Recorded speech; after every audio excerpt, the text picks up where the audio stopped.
আমিও বিজনেসম্যান হতে চাই। এই ইচ্ছেটা আমার ভেতর তখন জেগেছিল যখন আমি স্টিভ জবসের বিষয়ে জেনেছিলাম। World's fastest $1 trillion company Apple, যার ক্রিয়েটর স্টিভ জবসের সম্পর্কে বলা হয় তার মতো এন্টারপ্রেনিয়ার পৃথিবীতে না এসেছে আর না আসবে। আপনি কেবল তার জীবন সম্পর্কে জানুন, তার স্ট্র্যাটেজিগুলো শিখুন, আপনার বিজনেসের উপর MBA কমপ্লিট হয়ে যাবে। We are delivering today the iPad, the new iMac, the iPod, iPhoto, MacBook Air, iTunes. It's a revolutionary moment. He's considered the father of the digital revolution, a master of innovation, and a design perfectionist. He was one of the most creative and daring CEOs. Steve জবসের এই অদ্ভুত জীবনের শুরুটাও অদ্ভুতভাবেই হয়েছিল। মূলত দুজন student, Abdul Fattah John Jandali এবং জোয়ানে শিবেল, ইউনিভার্সিটি অফ উইসকনসিনে গ্র্যাজুয়েশন কমপ্লিট করা অবস্থায় তাদের মাঝে প্রেমের সম্পর্ক গড়ে ওঠে এবং স্টিভের জন্ম হয়। তারা বাচ্চার নাম দেয় আব্দুল লতিফ জান্দালি, কারণ স্টিভের বাবা ছিলেন একজন সম্ভ্রান্ত মুসলিম পরিবারের সন্তান। কিন্তু সমস্যা হলো তখনও তারা বিয়ে করেননি এবং বিয়ের জন্য মানসিকভাবে প্রস্তুত ছিলেন না। তাই তারা তাদের সন্তানকে অ্যাডপশন দেবার সিদ্ধান্ত নেন। তারা চেয়েছিলেন একটি শিক্ষিত ও ভালো ফ্যামিলি যেন তাদের সন্তানের দায়িত্ব নেয়। কিন্তু পরিস্থিতি এমন ছিল যে শেষ পর্যন্ত ক্লারা এবং পল জবস নামের এক সাধারণ দম্পতির কাছে তারা তাদের সন্তানকে অ্যাডপশন দিতে বাধ্য হন। তবে ওই দম্পতি কথা দেয় তারা বাচ্চাটিকে লেখাপড়া করাবেন এবং উচ্চশিক্ষায় শিক্ষিত করবেন। তো তারা বাচ্চাটির নতুন করে নামকরণ করেন স্টিভ পল জবস। স্টিভ জবস যখন ছোট ছিলেন তখনই তিনি জেনে গিয়েছিলেন তাকে দত্তক নেওয়া হয়েছে। ঘটনাটি যেটা ঘটেছিল, 6 বছর বয়সে স্টিভ তার প্রতিবেশী এক মেয়ের সাথে খেলা করছিল। খেলতে খেলতে হঠাৎ মেয়েটি বলে, স্টিভ, তুমি জানো তোমার আসল বাবা মা নেই, আর এরা হলো তোমার পালক বাবা মা। এটা শুনে স্টিভ কাঁদতে কাঁদতে তার প্যারেন্টসের কাছে যায়। তার প্যারেন্টস সব শুনে বলে, হ্যাঁ এটা সত্যি, তবে তুমি কি জানো তুমি স্পেশাল, কারণ আমরা তোমায় সন্তান হিসেবে বেছে নিয়েছি। তুমি আর 5টা সাধারণ ছেলের মতো নও, তুমি বিশেষ। এই কথাগুলো তার বাবা মা ছোট থেকে তাকে বারবার বলতেন। এখান থেকেই স্টিভ বিলিভ করতে শুরু করেন তিনি স্পেশাল, তাকে নির্বাচিত করা হয়েছে, তিনি এই পৃথিবীতে এসেছেন বিশেষ কিছু করার জন্য।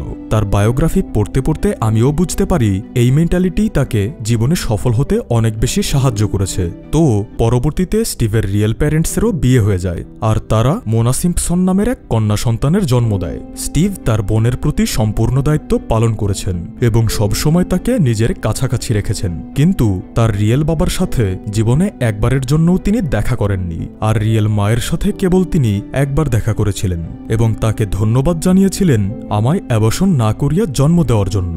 স্টিভ ছোটবেলা থেকেই প্রচুর কৌতূহলী ছিলেন এবং দুনিয়াকে জানার প্রতি তার আগ্রহ ছিল সীমাহীন। তিনি এতটাই কিউরিয়াস ছিলেন যে একবার কারেন্টের সকেটে স্টিল ঢুকিয়ে নিজের হাত জ্বালিয়ে ফেলেছিলেন।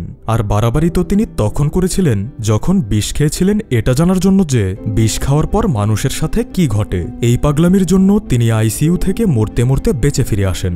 তো এরপর তার বাবা মা তাকে স্কুলে ভর্তি করে দেয়। স্টিভ যখন ক্লাস 4-এ পড়ছিল তখন তার টিচার নোটিস করে তার কাছে এসব সিলেবাস যেন পান্তা ভাতের মতো। তাই তিনি স্টিভের বাবা মাকে বলেন তাকে আরও 2 ক্লাস ওপরে নিয়ে ক্লাস 6-এ ভর্তি করানোর জন্য। যদিও পরবর্তীতে স্টিভ তার বাবা মার করুণ আর্থিক অবস্থা দেখে এবং লেখাপড়ার খরচ চালাতে না পারার কারণে কলেজ থেকে ড্রপ আউট নেন এবং নিজের পছন্দের পুরনো কারটি বিক্রি করে 1976-এ তার স্কুল ফ্রেন্ড স্টিভ ওজনিয়াককে সাথে নিয়ে তার প্যারেন্টসের গ্যারেজের মাঝে অ্যাপেলের যাত্রা শুরু করেন। তার লাইফ থেকে আমরা জানতে পারি তিনি সবসময় নিজের থেকেও স্মার্ট মানুষদের সাথে মিশতে পছন্দ করতেন। তিনি তার বন্ধু স্টিভ ওজনিয়াকের সাথে হাত মেলান, কারণ ওজনিয়াক কম্পিউটার তৈরিতে স্টিভের থেকেও এক্সপার্ট ছিল। এছাড়াও পরবর্তীতে তিনি জন লেসেস্টার ও টিম কুককে হায়ার করেন, যারা তাদের গ্রেট মাইন্ডের সাহায্যে অ্যাপেলকে এত উপরে নিয়ে যেতে স্টিভকে সাহায্য করেছিল। তো স্টিভ জবস আর স্টিভ ওজনিয়াক মিলে গ্যারেজের ভেতর থেকে অ্যাপেলের প্রথম প্রোডাক্ট অ্যাপেল 1 লঞ্চ করেন, যেটা ছিল একটি পিসি বিল্ডিং কিট, যেটা একটি পূর্ণাঙ্গ পিসি বিল্ড করতে ব্যবহার করা হতো। এই প্রোডাক্টটি বিক্রি করে তারা এত টাকা আয় করে ফেলে যে অ্যাপেলকে বড় করার জন্য প্রাথমিক মূলধন তাদের হাতে চলে আসে। এরপর তারা ইনভেস্টরদের কাছ থেকে টাকা নেয় এবং 22 বছর বয়সে মাত্র 2 বছরের ব্যবধানে মিলিয়নার হয়ে যায়। তো একবার স্টিভ অ্যাপেলের নতুন প্রোডাক্টের উপর কাজ করছিলেন, তো কাজের তদারকি করতে তিনি ইঞ্জিনিয়ারদের কাছে যান এবং দেখেন সার্কিট বোর্ডের ডিটেইলিং ঠিক নেই। তিনি রেগে যান এবং চিৎকার করে বলেন, এটা এমন কেন? ইঞ্জিনিয়াররা বলে সমস্যা নেই, কাস্টমাররা তো আর এটা খুলে দেখতে যাবে না। তখন স্টিভ বলেন আলমারির পেছনের অংশ দেওয়ালের সাথে লেগে থাকে বিধায় দেখা যায় না, তাই বলে কারিগর কি সেই অংশে রং লাগানো থেকে বিরত থাকবে? আমি যা বলছি সেটাই করো। আমাদের উদ্দেশ্য প্রোডাক্টকে বেস্ট বানানো, ভেতর থেকেও বাইরে থেকেও। এরপর থেকে অনেকেই স্টিভকে মিস্টার পারফেকশনিস্ট বলতেন। স্টিভ পরবর্তীতে একবার বলেন এই শিক্ষা তিনি তার বাবার থেকে পেয়েছিলেন। তার পালক বাবা ছিলেন একজন গ্যারেজের মেকানিক। একবার আলমারি তৈরির সময় তিনি পেছনের অংশেও ভালো কাঠ লাগাচ্ছিলেন, যেটা দেখে স্টিভ বলে বাবা পেছনের অংশ তো কেউ দেখবে না, তাহলে সেখানে এত ভালো কাঠ লাগানোর কি প্রয়োজন? বাবা বলে দেখো, পেছনে ও ভেতরের অংশ যদি ঠিক থাকে আর মানুষ একবার যদি তা দেখে নেয়, তবে বাকি জীবনেও আর তা কারো নতুন করে দেখার প্রয়োজন পড়বে না। তো এই ফিলোসফিটাই তার জীবনকে পরিবর্তন করে দেয়। অ্যাপেলকে সাধারণ একটি কোম্পানি থেকে $1 ট্রিলিয়ন কোম্পানি বানানোর পেছনে আরেকটি গুরুত্বপূর্ণ ঘটনা ছিল এমন। প্রথম দিকের কম্পিউটারগুলোতে ব্ল্যাক স্ক্রিন ছিল, যেখানে কেবল গ্রিন কালারের কমপ্লিকেটেড কোড দেখা যেত।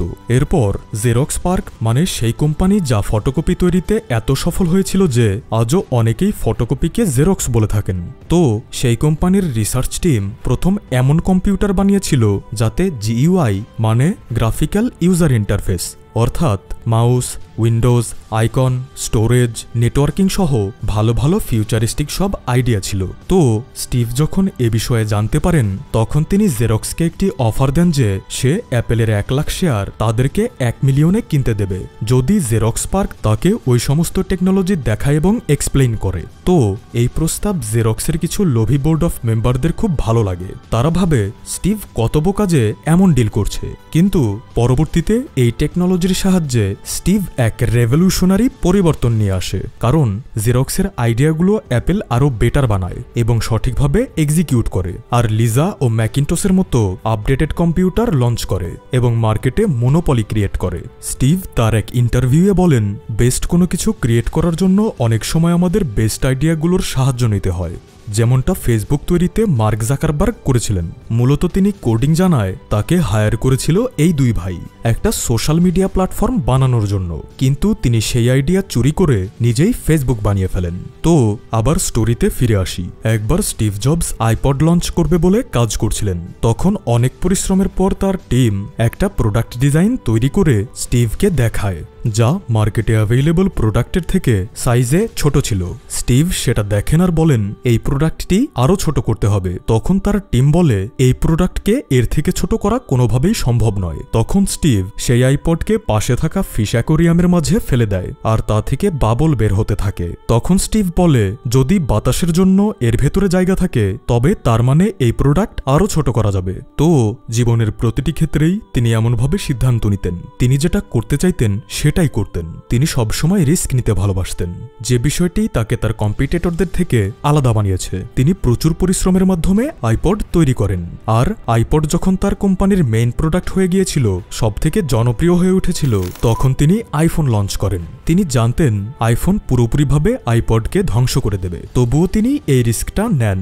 ফলে আইপডের সেল প্রায় ধ্বংস হয়ে যায় এবং আইফোন একদম ট্রেন্ডে চলে আসে। আপনি নিশ্চয়ই শুনেছেন everything is fair in love and war. তো স্টিভ জবস এই কথাটিকেই মডিফাই করে everything is fair in love, war and business বানিয়ে দিয়েছিলেন। কেন বলছি তাহলে 1997-এর ঘটনাটি শুনুন। 1997-এ অ্যাপেল অলমোস্ট ব্যাংক্রাফট হবার দ্বার প্রান্তে পৌঁছে গিয়েছিল। এখন কি কারণে অ্যাপেলের এমন করুণ পরিণতি হয়েছিল সেটা একটু পরে বলছি। তো অ্যাপেলের যখন প্রায় ব্যাংক্রাফট হবার উপক্রম, তখন ডেল কোম্পানির সিইও মাইকেল ডেল একটি কমেন্ট করেন, যদি আমি অ্যাপেলের ওনার হতাম তবে আমি কোম্পানি বন্ধ করে শেয়ার হোল্ডারদের তাদের প্রাপ্য টাকা দিয়ে দিতাম। এই ঘটনার 9 বছর পর 2006 সালে অ্যাপেলের স্টক $6 থেকে সোজা $80 পৌঁছে যায় আর ডেলের মার্কেট ক্যাপিটালকে ক্রস করে। তো এটা হবার সাথে সাথেই স্টিভ সবাইকে মেইল পাঠায়, যে মেইলের শর্ট ছিল এমন, team, Michael Dell wasn't perfect at predicting the future because today Apple's worth is more than Dell, and that was the attitude he had. তার সাফল্যের আরেকটি গুরুত্বপূর্ণ রহস্য ছিল, যখন তিনি কোনো প্রোডাক্ট লঞ্চ করতেন তার পূর্বে কিছুদিন সেই প্রোডাক্টটি নিজেই ব্যবহার করতেন। তো প্রথমবার তিনি যখন আইফোন লঞ্চ করতে যাচ্ছিলেন তখন তিনি আইফোনের স্ক্রিন প্লাস্টিক দিয়ে তৈরি করেছিলেন, আর স্বভাবমতো লঞ্চ করার আগে কিছুদিন আইফোনের মডেলটি নিজেই ব্যবহার করেছিলেন। তো তিনি সবসময় ফোনটাকে তার পকেটে রাখতেন, আর সেই পকেটেই তার রুমের চাবিও রাখতেন। হঠাৎ তিনি খেয়াল করেন আইফোনের স্ক্রিন চাবির সাথে লেগে স্ক্র্যাচ হয়ে গেছে। তিনি ইঞ্জিনিয়ারদের বলে প্রোডাকশন থামিয়ে দেন, আর তাদের বলেন স্ক্রিন থেকে প্লাস্টিক সরিয়ে কাচের স্ক্রিন লাগিয়ে দিতে, যাতে স্ক্র্যাচ না হয় এবং ফিলটাও প্রিমিয়াম আসে। এটা শুনে ইঞ্জিনিয়াররা বলে কাচ লাগানো যাবে না, কারণ কাচ ভেঙে যাবে। কিন্তু স্টিভ তা মানবে কেন? তিনি উপায় খুঁজতে থাকেন, আর ফাইনালি উইন্ডেল পিউইক্সের সাথে দেখা করেন, যিনি কর্নিংয়ের সিইও ছিলেন। উইন্ডেল স্টিভকে বলেন আপনি চাইলে গরিলা গ্লাস ইউজ করতে পারেন, যা অনেক স্ট্রং। এটা শুনে স্টিভ খুশি হয়, আর উইন্ডেলকে বলে তুমি যত পারো গরিলা গ্লাস প্রডিউস করো, আমি সব কিনে নেব। এভাবেই এক ড্রিম প্রজেক্ট আইফোন লঞ্চ হয়। ওই সময় মানুষের কাছে এটা এত জনপ্রিয় হয়ে উঠেছিল যে মানুষ বলতে শুরু করেছিল ঈশ্বর যেন নিজ হাতে এই ফোনকে বানিয়েছে। তো সবকিছু বেশ ভালোভাবে চলছিল, কিন্তু হঠাৎ স্টিভ তার জীবনের সবথেকে বড় ধাক্কাটির সম্মুখীন হয়, যে ধাক্কায় অ্যাপেল প্রায় ডুবতে বসেছিল। ঘটনাটি ঘটেছিল 1983-তে, যখন তিনি গ্রেট মাইন্ড হায়ার করার জন্য পেপসির সিইও জন স্কালির কাছে যান আর বলেন ভাই তুই কি সারা জীবনেই পানি বিক্রি করতে চাস, না আমার সাথে মিলে দুনিয়া বদলাতে চাস? জন বলে দুনিয়া বদলাতে চাই। এরপর তারা দুজন হাত মেলায়, কিন্তু পরবর্তীতে স্টিভের এই সিদ্ধান্তের জন্য তাকে চরম মাশুল গুনতে হয়েছিল, কারণ জন স্কালি কিছু সময়ের মাঝেই অ্যাপেলের বোর্ড অফ মেম্বারদের হাত করে স্টিভকে তার নিজের তৈরি কোম্পানি থেকেই বের করে দেয়। কিন্তু স্টিভকে তো এতক্ষণে আপনারা জেনেই গেছেন, সে হার মানার পাত্র নয়। ভেঙে না পড়ে পুনরায় সে নতুন করে একটি কোম্পানির যাত্রা শুরু করে, যার নাম দেন নেক্সট। কিছু বছরের মাঝেই নেক্সট অ্যাপেলের সাথে চরম প্রতিদ্বন্দ্বিতা শুরু করে, আর এদিকে স্টিভ জবসকে ছাড়া অ্যাপেল নতুন কোনো ইনোভেশন করতে পারছিল না। ধীরে ধীরে অ্যাপেল প্রায় ব্যাংক্রাফট হবার দ্বার প্রান্তে পৌঁছে যায়। জন স্কালি সহ অ্যাপেলের বোর্ড অফ মেম্বার্সরা প্রায় স্টিভের পা ধরে তাকে ফিরে আসার জন্য রিকোয়েস্ট করে। স্টিভ সব অভিমান ভুলে পুনরায় ফিরে আসে এবং এক নতুন ইতিহাস রচনা করে, ধ্বংস হতে থাকা এক কোম্পানিকে $1 ট্রিলিয়ন কোম্পানিতে বদলে দেয়, যার জন্য ফর্বসের মতো বিজনেস সাইটও অ্যাপেলকে পৃথিবীর সবচেয়ে ভ্যালুয়েবল ব্র্যান্ড বলে ঘোষণা করে। The market cap of Apple is estimated to be above $2.6 trillion. This figure is higher than that of Amazon and Tesla combined. Steve jobs যখন তার পিক ফর্মে ছিলেন, অর্থাৎ 2003 সালে, তখন হঠাৎ করে একদিন তার পেটে ব্যথা অনুভব করেন। স্ক্যান করার পর জানা যায় তার প্যানক্রিয়াসে টিউমার হয়েছে। ডক্টর বলেন খুব একটা ভয়ের কিছু নেই, কিন্তু আপনার উচিত দ্রুত অপারেশন করা। স্টিভ ডক্টরের কথায় খুব একটা গুরুত্ব দেয় না, কারণ স্টিভ নিজের ইমাজিনারি দুনিয়ায় বাঁচতেন। কথাটা শুনতে একটু অদ্ভুত লাগলেও এটাই সত্যি। তিনি যখন অ্যাপেলে পুনরায় ফিরে আসেন তখন তিনি দেখেন অ্যাপেল কয়েকশো প্রোডাক্ট তৈরি করছে। তিনি প্রথম দিনই অ্যাপেলের সমস্ত প্রোডাক্ট তৈরিকে থামিয়ে দেন এবং জরুরি মিটিং ডাকেন। বোর্ড অফ মেম্বারদের সহযোগিতায় ডেটা অ্যানালাইসিসের ভিত্তিতে তিনি অ্যাপেলের বেস্ট 10টি প্রোডাক্ট সিলেক্ট করেন এবং তা নিয়ে কাজ শুরু করেন, আর বলেন বাকি প্রোডাক্টগুলোর কাজ আজ থেকেই বন্ধ, কারণ এগুলো শুধু আমাদের সময় এবং এনার্জিকে নষ্ট করবে। তিনি বিশ্বাস করতেন কিছু বিষয় আমাদের সময় এবং এনার্জিকে নষ্ট করে, তাই সে বিষয়ের উপর যদি আমরা গুরুত্ব না দেই তবে তা নিজে থেকেই জীবন থেকে দূর হয়ে যাবে। এই বিশ্বাসের সাথেই তিনি অপারেশন করাতে একটু ডিলে করেন। এখন এই টেকনিকটি তার বিজনেস ফিল্ডে কাজে লাগলেও শরীরের উপর কাজে লাগেনি। মাত্র 6 মাসের ব্যবধানেই প্যানক্রিয়াসে থাকা টিউমার ক্যান্সারের রূপ নেয় এবং বিভিন্ন জায়গায় ছড়িয়ে পড়ে, আর এটাই তার মৃত্যুর কারণ হয়ে দাঁড়ায়। এরপর যখন স্টিভ জানতে পারেন তার ক্যান্সার ভয়াবহ পর্যায়ে চলে গেছে আর এখন তা চিকিৎসার মাধ্যমে নিয়ন্ত্রণ করা সম্ভব নয়, তখন তিনি তার বন্ধু ওয়াল্টার আইজ্যাকসনকে কল করেন আর বলেন আমি চাই তুমি আমার উপরে একটা জীবনী লেখো। এটা শুনে ওয়াল্টার আইজ্যাকসন বলেন কি সব বলছো, তুমি এখন তোমার ক্যারিয়ারের পিকে রয়েছো, তোমার এখনো অনেক কিছু অ্যাচিভ করা বাকি, তোমার উপর জীবনী অবশ্যই লিখব, কিন্তু 15-20 বছর পর। এটা বলে তিনি কল কেটে দেয়। এরপর স্টিভ জবসের ওয়াইফ ওয়াল্টার আইজ্যাকসনকে কল করেন এবং পুরো ঘটনা খুলে বলেন। সব শোনার পর ওয়াল্টার আইজ্যাকসন স্টিভের আতিথেয়তায় তার গেস্ট রুমে আশ্রয় নেন এবং প্রতিদিন রাতে স্টিভকে তার জীবন সম্পর্কিত বিভিন্ন প্রশ্ন করতেন এবং তা বই আকারে লিখতেন। স্টিভ জবস জানতেন তিনি এই বইটি কখনোই পড়তে পারবেন না, তবুও তিনি চেয়েছিলেন তার দৃষ্টিভঙ্গি যেন অন্যরাও জানতে পারে এবং তার মতো কিছু পাগল যেন এই পৃথিবীকে আবারও নতুন করে বদলানোর স্বপ্ন দেখে। ফাইনালি সেই দিন চলে আসে 5 অক্টোবর 2011। স্টিভ মৃত্যুর কোলে ঢলে পড়ে। তিনি সব সময় তার জীবন নিয়ে ফ্যাশনেটেড ছিলেন। মৃত্যুর সময়ও তিনি সেটাই করেছেন। তার বলা লাস্ট ওয়ার্ড ছিল, oh wow, oh wow, oh wow. Steve Jobs তার পুরো জীবনের অবজারভেশন থেকে একটি বক্তব্য বলেছিলেন, you can't connect the dots looking forward, you can only connect them looking backwards, so you have to trust that the dots will somehow connect in your future. Dot বলতে তিনি বুঝিয়েছেন আমাদের জীবনে ঘটা প্রতিটি ঘটনাকে। কখনো কখনো দেখা যায় আমরা জীবনে অনেক বড় বড় সমস্যার মুখোমুখি হই কিংবা ফেল হই, তো যে সময় তা ঘটে ওই সময় আমরা বুঝতে পারি না এর পরিণতি ভালো হবে না খারাপ। ইনফ্যাক্ট ওই সময় তো আমাদের মাথায় এটাই ঘুরতে থাকে কেন আমার সাথেই এমন হয়, কিন্তু ফিউচারে গিয়ে অর্থাৎ 10-15 বছর পর আমরা বুঝতে পারি আসলে ওই খারাপ বিষয়টি আমাদের উপর ভালো প্রভাব ফেলেছে না খারাপ। জ্যাকমা বলেন, আমি একবার অনেক আশা নিয়ে চাকরির পরীক্ষা দিয়েছিলাম। আমি বাদে আমার প্রতিটা বন্ধুই সেই পরীক্ষায় উত্তীর্ণ হয়েছিল, শুধু আমি চাকরিটা পাইনি। আমি অনেক হতাশ হয়ে পড়েছিলাম। পরবর্তীতে আমি বিজনেস শুরু করি, আলিবাবার ফাউন্ডার হই, আর আজ আমি একজন বিলিয়নার, আর আমার বন্ধুরা জব সিকার। যদি আমিও চাকরিটা পেয়ে যেতাম তাহলে হয়তো বিলিয়নার হওয়াটা আর আমার হয়ে উঠত না। স্টিভ জবসও এটাই বলেছেন, আমাদের জীবনে ঘটা প্রতিটি ঘটনার সাথেই প্রতিটি ঘটনা কানেক্টেড। আপনি যখন জীবনে সফল হবেন আর পেছনে ঘুরে তাকাবেন তখন দেখবেন একটি ডট আরেকটি ডটের সাথে যুক্ত হয়ে কিভাবে আপনাকে আজকের পজিশনে পৌঁছে দিয়েছে। তবে অবশ্যই আপনাকে পজিটিভলি চিন্তা করতে হবে, না হলে আপনি আপনার ব্যর্থতাকেও ডট দিয়ে মাপার চেষ্টা করবেন। তো বন্ধুরা, এই ছিল পৃথিবীর মহান একজন এন্টারপ্রেনিয়ারের লাইফ স্টোরি। ভিডিওটি আপনার বন্ধুদের সাথে শেয়ার করুন যেন সবাই স্টিভ জবসের এই মূল্যবান জীবনী সম্পর্কে জানতে পারেন। ধন্যবাদ।